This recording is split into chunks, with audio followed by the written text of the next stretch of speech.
तांग कुनगनिथोई सगोजे नुमित की राशिफल मेष अफब ओय अदुबु लमद चटपदि फत्ते ब्रिज मिगी मतेंग फंगनी उंग बसरांग नबा वखल नुंगाइतबा खरदि लैबि याय मिथुन हक्सांग कया नुंगाइरोय अदुबु ओइजे ओइथक कानाबदि लै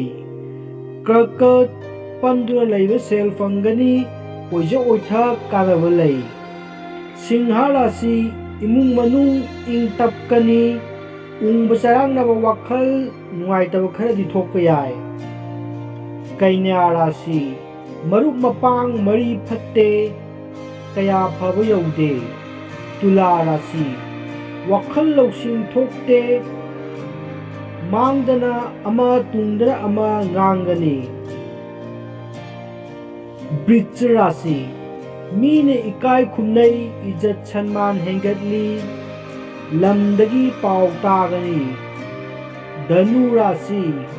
तौरुब थबक कानरोय अफफतबदी यानै मकर राशि कया फबदी यौदे पाखंग लेसाबिदी उसिनबा उनगनी कुंभ राशि ताई नाई ताव हाइबा लै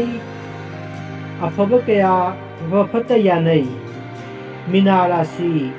मीना चांबीबा मतमनी कया फबदी यौदे ngasigido matang asida tang kunithoi sagojem numitki rasifol mayamda paudamjaba loijare yengbiba mipum khudingmakpu thagarpa phongdokjari amadi channel asina adum mukana phangbirabadi channel asibu subscribe amadi